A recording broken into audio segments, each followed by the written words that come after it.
안녕하세요. 결혼한 지 3년 차의 30대 여성입니다. 지금 남편과 함께 미국에 있고요. 그런데 저희가 미국에 있는지 아는 사람은 아무도 없어요. 메신저가 있으니 아예 연락이 다 끊어진 건 아니지만요.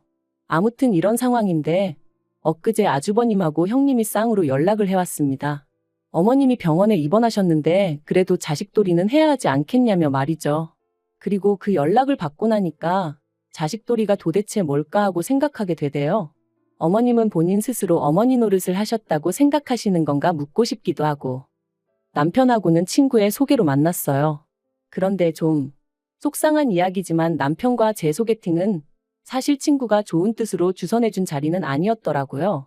나중에 알게 된 건데 소개팅을 주선해준 친구 생각에 조건이 안 좋은 남자를 소개시켜주면 제가 자존심 상해할 것 같았고 그 꼴이 보고 싶어서 만든 자리였다나요? 유치하죠? 저도 그 친구가 저를 왜 시샘했는지는 지금도 모르겠어요. 그 사실을 알고 나서는 솔직히 곁에 둘 사람이 못 된다는 생각에 제가 연락을 끊었거든요. 하지만 한편으론 그 친구한테 고맙기도 해요. 남편하고 저는 첫눈에 서로에게 호감을 느꼈고 그래서 얼마 지나지 않아 바로 연인 사이가 되었으니까요.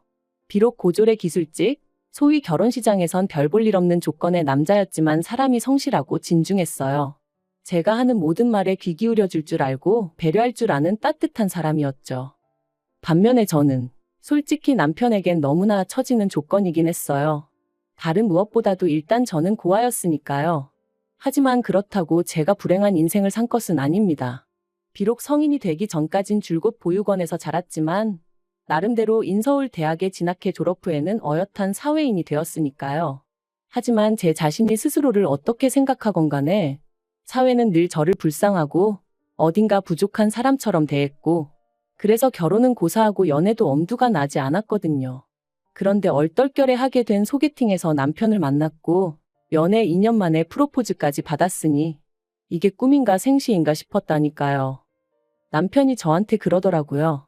자기가 알기로 모아놓은 돈이 1억 정도 있으니 그 돈으로 어디 전세라도 구하면 될 것 같다고요. 저 또한 악착같이 모아놓은 6천만 원 정도가 있었는데 그걸로 혼수도 하고 경차라도 한 대 사면 구색은 갖추고 살 수 있지 않겠나 싶었고요. 그리고 그 이야기만 나누었는데도 벌써 제 앞날에 꽃밭이 놓여진 기분이었어요. 나도 드디어 남들처럼 살 수 있겠구나 하는 생각도 들었고 하지만 프로포즈 받고 2주 만에 시댁에 정식으로 인사를 드리러 간 날 어딘가 조금씩 금이 가기 시작했습니다. 남편은 몸을 쓰는 기술직이었고 기숙사에서 먹고 자며 일을 했어요. 저랑 결혼해야겠다는 생각이 들 무렵부터는 정말 저 만나는 시간, 자는 시간만 빼고 일을 했다 했고요. 그리고 그렇게 번 돈은 전부 다 어머님이 관리해주고 계시다 했었는데 저는 그렇게 믿고 맡길 수 있는 부모가 있는 남편이 얼마나 부러웠는지 몰라요. 그리고 저도 결혼하면 시부모님을 제 부모님이다 여기고 뭐든지 믿고 맡기고 싶은 마음이었거든요. 하지만 인사를 드리러 간 날 어머님이 정말 별일 아니라는 듯이 일단은 들어와 살라고 하셨습니다. 남편이 그게 무슨 소리냐고 여기서 자기가 출퇴근을 어떻게 하냐면서 그냥 자기 돈을 달라고 하는데도 이런저런 핑계를 대시면서 일단은 합가를 하자는 식으로 말씀을 하셨죠.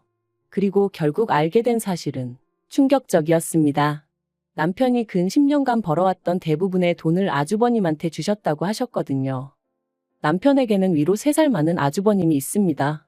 남편 말로는 어려서부터 아주버님은 공부를 잘했고 자기는 공부 쪽에는 영 소질이 없었대요.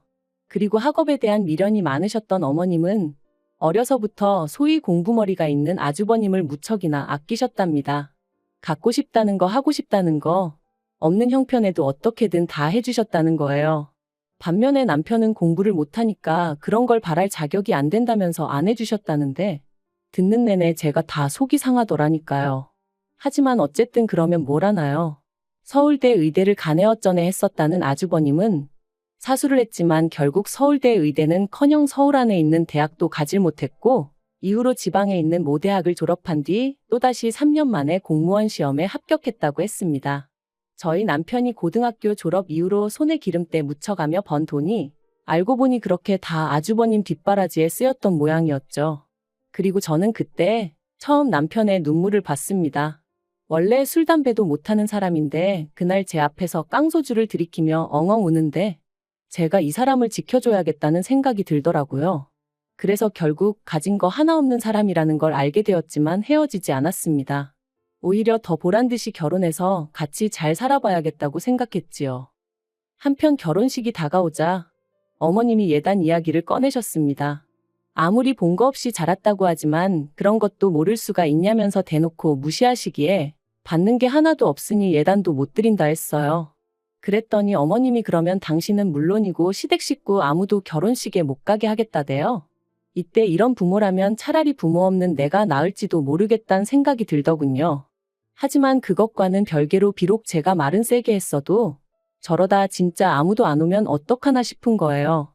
가뜩이나 저도 하객이 얼마 없어 초라할 게 분명한데 남편까지 초라해질까봐 그것도 걱정이 되었고요. 그래서 결국 불량배한테 돈 빼앗기듯 예단 대신 현금 300만 원 드렸습니다.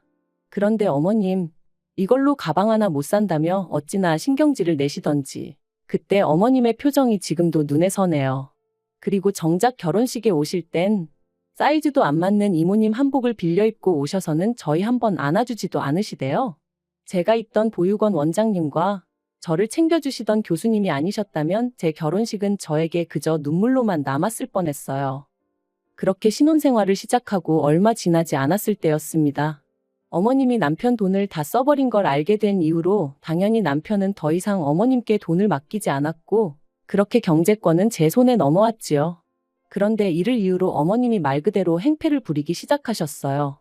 연락도 없이 툭하면 저희 집에 찾아와 현관문을 발로 차셨고 이웃에게 미안해 문이라도 열어드리면 집안 내 작은 집기들을 집어던지며 돈 내놓으라 말 그대로 깽판을 치셨거든요.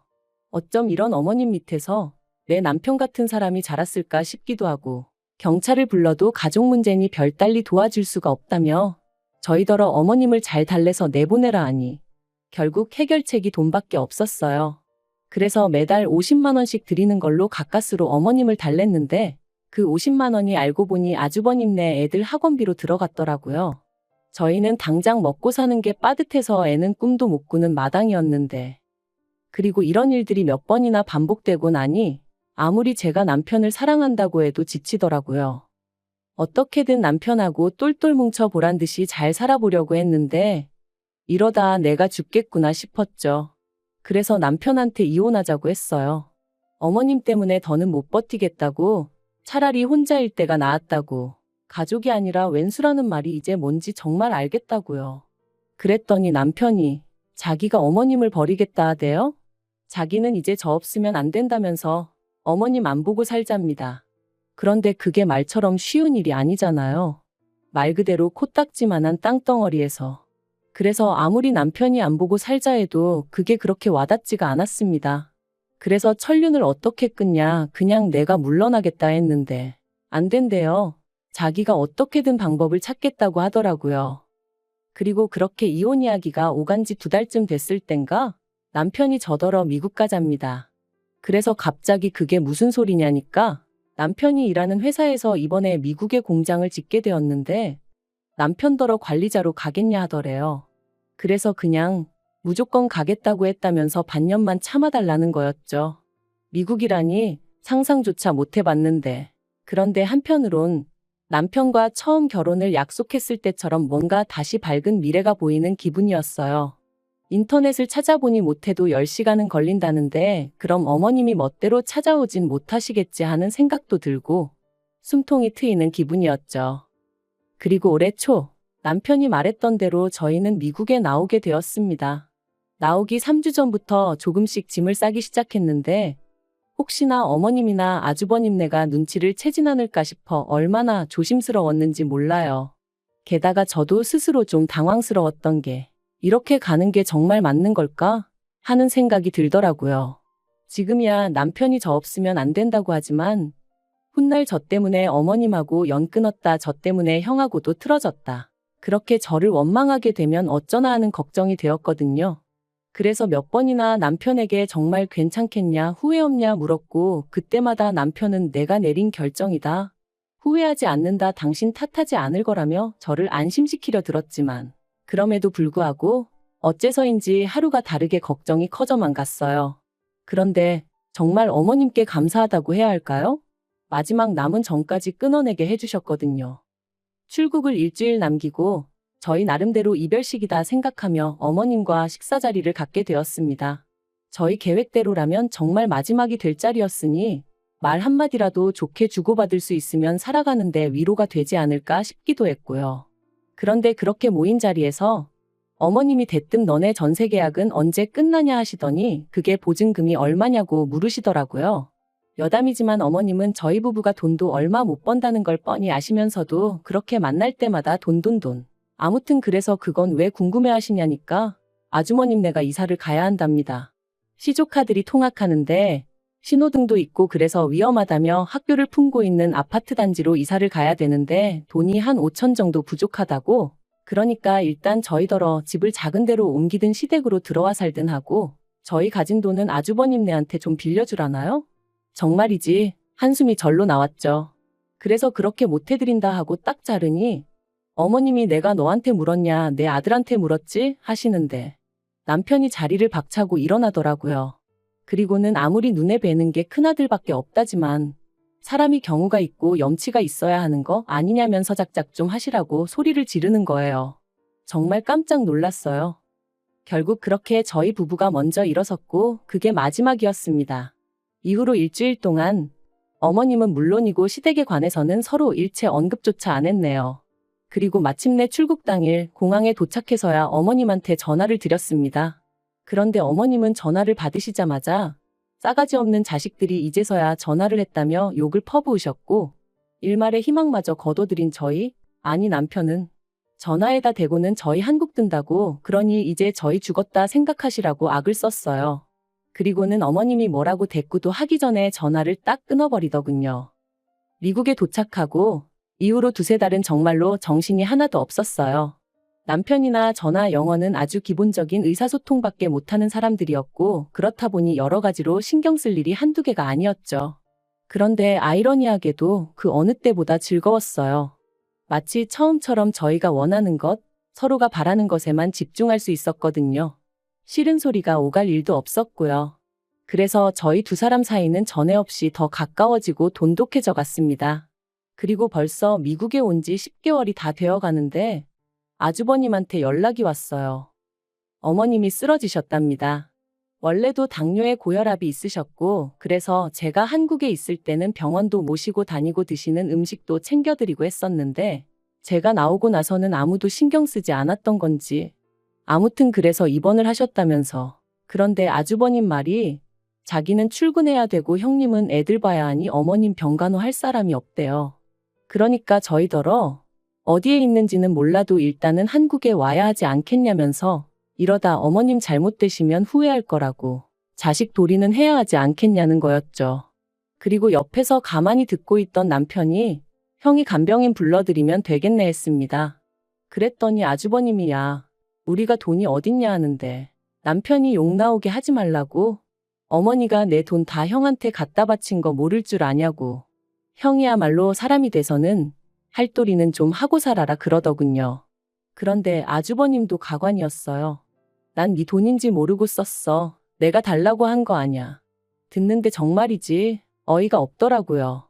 백번양보에 저희 남편 돈이지 몰랐다고 치면 정말 어머님이 자기한테만 잘해주는 걸로 알고 받았다는 건데 그럼 이럴 때일수록 본인이야말로 더더욱 자식돌이 해야 하는 거 아닌가 싶었으니까요. 그리고 최소한 저희 남편한테 어찌됐든 미안하다 한마디는 하는 게 정상 아닌가요? 그래서 제가 남편더러 그만 얘기하라 했어요.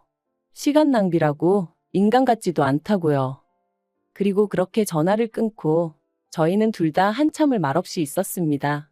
남편은 씩씩대며 화를 참지 못했고 그런 남편을 보는 제 마음도 편치만은 않았으니까요. 무슨 말을 해야 할지, 위로를 해줘야 하는 건지 같이 화를 내야 하는 건지 그조차 가늠이 되질 않았네요.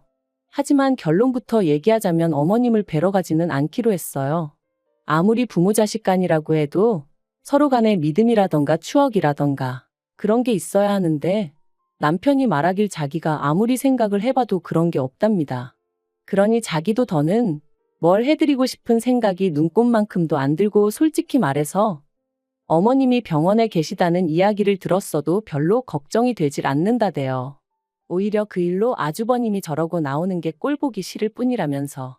그리고 저는 이런 이야기를 듣는 동안 그래도 제가 명색이 며느리인데 모자간의 관계 회복을 위해서라도 나서는 게 맞지 않나 하는 생각도 하긴 했습니다만 결국엔 안 하기로 마음먹었어요. 나선다고 누구 하나 좋은 소리 해줄 것 같지도 않고 설령 해준다고 해도 그거 듣자고 제가 또 스트레스를 받을 걸 생각하니 엄두가 나지 않았거든요. 물론 남편이 저랑 한마음 한뜻이기에 이런 결정도 내릴 수 있었던 거지만요.